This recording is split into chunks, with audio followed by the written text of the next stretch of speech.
Pues tenemos a un primer invitado para que nos hable de Fernando Pessoa, el profesor Norman Valencia, a quien paso a presentar brevemente. Norman Valencia tiene una licenciatura en literatura por la Universidad de los Andes, Colombia. Tiene una maestría en Humanidades y Pensamiento Social por la Universidad de Nueva York y un doctorado en portugués y español por la Universidad de Yale. Ha sido College Fellow en la Universidad de Harvard y trabajó como subdirector académico en el Instituto Cairo y Cuervo en Colombia. En la actualidad es profesor de español y portugués en el Claremont McKenna College, aquí en Los Ángeles. Bienvenido, Norman. Bueno, muchísimas gracias a los dos hermanos Velasco por la invitación. Hola Norma, ¿cómo estás? Muy bien, Salvador. Muchas Bueno, gracias. me da muchísimo gusto recibir a mi amigo y a mi colega. Trabajamos juntos en el Departamento de Lenguas y Literaturas Modernas en Claremont McKenna College. Y bueno, Norman es especialista en literatura en América Latina y también tiene una especialidad en portugués. Es un gran conocedor de la literatura portuguesa. Así que me da muchísimo gusto que tengamos a Norman para hablarnos de Fernando Pessoa. Y yo creo que una buena manera de comenzar pues sería haciéndote la primera pregunta, Norman, que tiene que ver con el único libro que publicó Fernando Pessoa en portugués. Lo publicó en 1934, un año justo antes de su muerte, y el libro lleva por título Mensaje. ¿Mm? Eh, ¿Qué vamos a encontrar los lectores en este libro de Pessoa? Bueno, pues lo primero que yo le querría decir a los lectores es que Portugal fue uno de los grandes imperios de la historia. En los años finales de los 1400, 1500, 1600, los portugueses recorrieron toda África en sus costas, llegaron hasta India, hasta China, hasta Japón. Y en ese sentido, pues fue una de las naciones más importantes de Europa en esos siglos, ¿no? Y llegaron obviamente a América con Brasil. Entonces, Portugal tiene una historia realmente fabulosa, pero en la época de Pessoa, Portugal ya se había convertido en una nación un poco menor, secundaria, dentro de Europa. Entre otras, uno de los momentos álgidos de esa decadencia portuguesa, si se quiere, es la muerte de uno de sus reyes, don Sebastián, quien fue al norte de África a tratar de recolonizar tierras y desapareció. Y la muerte de ese rey fue un evento trágico que casi que marca el inicio de una gran decadencia portuguesa. Eh, Pessoa en su libro, que originalmente se iba a llamar Portugal, pero que él decidió que el título mensaje era más apropiado, lo que quiere es un poco profetizar el regreso de Portugal, la idea de que Portugal se convertiría de nuevo en un gran país, en una gran nación europea. Uno de los símbolos de eso en Portugal es el regreso de don Sebastián. Don Sebastián volverá y, Portugal se convertirá de nuevo en imperio. Será lo que los portugueses llaman el quinto imperio, un renacer de Portugal, básicamente. Y el libro habla de eso, habla de la historia portuguesa, habla de sus grandes símbolos, habla de algunas de las figuras importantes de su historia, por ejemplo, Ulises, quien supuestamente fundó a Lisboa, algunos de sus grandes escritores, como el padre Antonio Vieira, sus grandes momentos históricos, los grandes descubrimientos y finalmente un llamado profético a que Portugal vuelva a ser una gran nación. Pero este llamado poético, Norman, esta visión de Pessoa de la emergencia del Quinto Imperio, está más bien eh, orientada hacia la idea de un imperio de orden espiritual, ¿no? Mucho más que material. Sí, sí, sí. Creo que esa es una idea que defiende Octavio Paz, entre otros. Pero sí, para Pessoa lo importante no es que Portugal vuelva a ser un gran imperio colonial y retome sus tierras, pues eso sería secundario. Para Pessoa lo importante es que Portugal renazca culturalmente, que sea una nación culturalmente de gran peso en Europa, ¿no? Eso es muchísimo más importante para él. Bueno, ¿qué te parece si les damos una probadita a nuestra audiencia? Si nos lees un poema de Fernando Pessoa y desde luego aprovechando tus conocimientos de portugués, pues en portugués, ¿no? Y luego quizá la traducción al Ujú. español. Pero te escuchamos, Norman. Vamos a ver, ¿qué poema nos puedes leer? Bien, pues voy a leer el primer poema de Mensaje. Yo soy un poco más experto en Brasil y en el portugués de Brasil. Pero estudié en Portugal también en algunos veranos.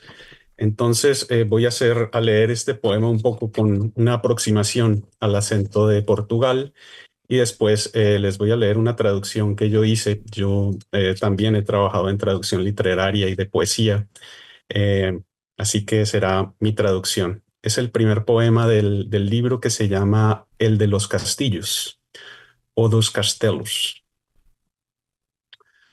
A Europa jaz posta nos cotovelos, de Oriente a Ocidente jaz fitando, e toldam-lhe românticos cabelos, olhos gregos lembrando. O cotovelo esquerdo é recuado, o direito em ângulo disposto.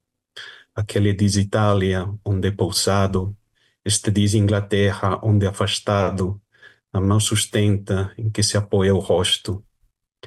Fita com olhar esfíngico e fatal, o ocidente, futuro do passado, o rosto com que fita é Portugal. Bien, y ahora leo mi traducción, el de los castillos. Europa yace, en sus codos se recuesta, de oriente a occidente yace mirando, y le toldan románticos cabellos, ojos griegos recordando. El codo izquierdo queda rezagado, el derecho en un ángulo dispuesto. Aquel dice Italia donde está posado, esta Inglaterra donde alejado, la mano sustenta en que se apoya el rostro. Observa con mirada esfíngica y fatal, a occidente, futuro del pasado. El rostro con que mira es Portugal. Bueno, y una explicación muy rápida. Aquí lo que hace Pessoa es que imagina a Europa como un ser humano acostado, digamos, apoyado en sus codos. Europa es un continente un poco alargado, pero digamos que el final occidental de Europa es la península ibérica, España y Portugal es esta pequeña faja al final de la península ibérica. Y él va a decir que Europa es un gran cuerpo, pero el rostro con el que mira hacia Occidente, hacia el futuro, dice futuro de Occidente, Occidente, futuro del pasado, el rostro de Europa es Portugal. Entonces, esa cara, ese rostro que mira hacia el futuro es el Portugal que él añora, ¿no? Ese gran Portugal que renacerá y volverá a ser un gran imperio, en este caso más cultural. Muy bien, Norman. Pues una singular creación del poeta Pessoa fueron sus heterónimos. ¿Nos podrías hablar, por favor, un poco de los más importantes? Sí, digamos, una de las primeras razones por las que uno se aproxima a Pessoa con gran interés es que él se multiplicó de una manera muy especial. Entonces, nosotros estamos más familiarizados con la idea de seudónimo, de una persona que publica bajo otro nombre, pero Pessoa llevó a esto mucho más allá. Entonces, él lo que hizo fue que escribió textos y los publicó con otros nombres, pero esos otros nombres eran también personas. Él les imaginó biografías, les hizo horóscopos. Él estaba interesado en la astrología, por ejemplo, les hacía horóscopos, imaginaba cómo eran, les hacía biografías. Entonces eran prácticamente seres humanos. Además, tenían diferentes estilos. Entonces, es una creación impresionante, ¿no? Es un poeta que se divide en múltiples poetas con múltiples personalidades, muchos estilos, etcétera. Hoy en día, durante algunos años se pensaba que eran quizás unos 70 los heterónimos. Hoy los expertos dicen que puede haber hasta más de 130. heterónimos en Pessoa. Sin embargo, los más importantes en términos de poesía son tres. El primero es Alberto Caeiro.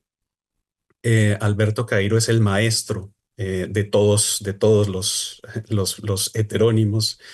Eh, es un hombre muy sencillo que vivía en el campo, que se retiró, nació en Lisboa, pero se fue a vivir al campo y escribió una poesía sencilla y directa que a partir de las sensaciones era capaz de captar la esencia del mundo, lo más puro y esencial del mundo.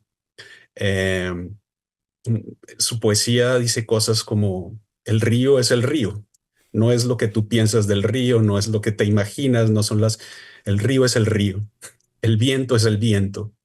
Es ese tipo de poesía directa, esencial, la que hacía Alberto Caeiro, y él es el maestro de los otros poetas. Los otros dos heterónimos poéticos que mencionaría son Ricardo Reis. Ricardo Reis era un hombre más educado y también un poco más conservador. Era un monarquista que cuando Portugal se transforma en república decide dejar el país e irse a Brasil. Y es alguien que le encanta el pasado, entonces escribe una poesía neoclásica, una poesía que recuerda a los poetas latinos y griegos, especialmente a Horacio, que escribía un tipo de poesía relativamente corta, a veces romántica, usualmente a una amada, que se llaman odas. Entonces, Ricardo Reis es un poeta neolatino, neoclásico, tradicional, etcétera. Y el último sería Álvaro de Campos, que también es una persona educada, pero era un ingeniero que se formó supuestamente en Escocia, un ingeniero naval, algo muy importante en Portugal por su cercanía con el mar y la navegación. Pero Álvaro de Campos es el poeta más vanguardista, más radical, más atrevido y delirante, si se quiere. Y él inventó una escuela que él llamó sensacionismo, basado un poco en las ideas de Alberto Caeiro, que se basaba mucho en las sensaciones, pero su sensacionismo está dedicado a la idea de que hay que vivir las sensaciones más intensas posibles. Entonces su poesía es fuerte, delirante. Si los lectores algunas conocen a Vicente Huidobro, si han leído Altazor, recordarán que hay páginas en las que hay palabras en mayúsculas y gritos y exclamaciones. Eso se va a encontrar también en Álvaro de Campos, que es el poeta quizás más vanguardista y radical de los heterónimos. Y fíjate, qué interesante, Norman, saber que esos tres heterónimos están enterrados ahí junto a Pessoa, en el monasterio de los Jerónimos, ahí en Lisboa. Sí, sí, sí, pues es una muestra de cómo los portugueses, pues hasta cierto punto se toman en serio esa creación de Pessoa y entienden que Pessoa quería generar una especie de realidad, ¿no? Con cierto humor, con cierta imaginación, pero son figuras de una realidad tan viva que incluso, pues eso, también merecen una tumba. Muy bien, Norman. Bueno, tenemos otra pregunta para ti y que está relacionada con la gran cantidad de documentos, manuscritos que dejó inéditos el gran Fernando Pessoa. Se habla de un mítico baúl, ¿no? Que alberga miles y miles de documentos. ¿Qué nos puedes decir al respecto? ¿Sabes si se están preparando nuevas ediciones de Pessoa? Si tenemos Pessoa para el siglo XXI, digamos, Pessoa para un buen rato todavía. Sí, claro que sí. Pues lo que se dice es que sí, que hay un mítico baúl o incluso varios baúles que llegan a tener hasta 25.000 documentos manuscritos por Pessoa o dactilografados, ¿no? Escritos a máquina. Pessoa publicó poco, pero escribió muchísimo. Y muchos de esos textos están escritos, firmados por diferentes personas. Por eso es que hay tantos heterónimos, ¿no? Y heterónimos todavía por descubrir. Los académicos portugueses, y yo tengo el gusto de conocer a una persona que trabaja en eso, que se llama Jerónimo Pizarro, que es uno de los grandes investigadores en torno a la obra de Fernando Pessoa. Él es colombiano, pero ha trabajado muchísimo con Portugal. Están descubriendo constantemente nuevos documentos en esos archivos, los están clasificando, están encontrando esos nuevos heterónimos, nuevos nombres. Y a partir de esa clasificación, pues todavía se está imaginando cómo publicar esos textos, si se pueden convertir en libros, si se pueden agregar a las obras de Alberto Caeiro, de Álvaro de Campos, de Ricardo Reis o del propio Fernando Pessoa, o si hay que trabajar con nuevos heterónimos y publicar esos textos. Entonces, sí, hay muchísimo material por descubrir, por clasificar y por publicar, y sin duda que gracias a esos archivos y al trabajo que están haciendo en Portugal, pues habrá Pessoa para rato. Bien, pues muchas gracias, Norman, por tus comentarios sobre este gran poeta, Pessoa. Y pues para terminar esta entrevista, por favor, háblanos de tu libro que publicaste en el año 2017, Retóricas del Poder y Nombres del Padre en la Literatura Latinoamericana. Ujú. Pues sí, bueno, uno de mis intereses siempre ha sido vincular el español y el portugués, vincular a América Latina con Brasil, que es una parte tan importante de América Latina, pero a veces pensamos que son como universos separados, y a mí eso me parece una pérdida, en parte porque la cultura brasileña es un espectáculo, la literatura brasileña es excelente, y no saber de ella es una pena. Entonces, este libro, primero que todo, hace trabajo comparativo entre textos de la América hispana y de Brasil, y se centra en la figura del padre, pero es una lectura un poco más política de la figura del padre. En América Latina tenemos muchísimos patriarcas, caudillos, dictadores, y muchas veces los interpretamos como si fueran una especie de padre de la nación. Y esa es una metáfora que quizás los analistas políticos, los científicos políticos dirían que no debería ser. Un líder no debería ser un padre, deberían ser figuras muy distintas. Pero es una metáfora que se repite, la del padre de la nación, la del el líder como padre. Y la literatura latinoamericana pues ha investigado esa metáfora y ha reflexionado y ha hecho grandes novelas. Quizás una de las mejores es una que yo estudio, que es Pedro Páramo, en la cual Pedro Páramo es el padre de todas las personas de un pueblo. Además de ser el líder, el caudillo, es también el padre literalmente de todos, ¿no? Entonces, esa investigación en torno al padre como una figura política me interesaba mucho, y está presente en textos brasileños como Grandes Sertão-Veredas de João Guimarães Rosa, como Vidas Secas de Graciliano Ramos, y textos como Pedro Páramo y como Paradiso de José Lezama Lima, que son los 4 autores que yo trabajo en mi libro. Muy bien. Bueno, es realmente recomendable este libro. Desde luego, lo he leído con mucha atención y me parece muy fino, ¿no? El análisis que hiciste de Pedro Páramo, y ese pueblo del que hablas, pues es el mítico Comala, ¿no? Eh, Está publicado en la editorial Iberoamericana, que es una editorial de mucho prestigio. Así que invito a toda nuestra audiencia para que busquen este libro del profesor Norman Valencia, ¿no?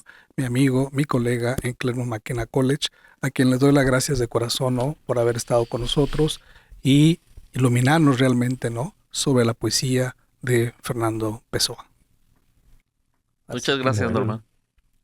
Sí, muchas gracias a ustedes dos. Y pues yo no soy un gran experto en Pessoa, pero soy un apasionado, así que si puedo transmitir un poquito de esa pasión, de ese interés a quienes nos están viendo y oyendo, pues ojalá que sirva para aproximarlos a un gran poeta, un gran escritor. Muy bien. Norman, un abrazote. Muchas gracias.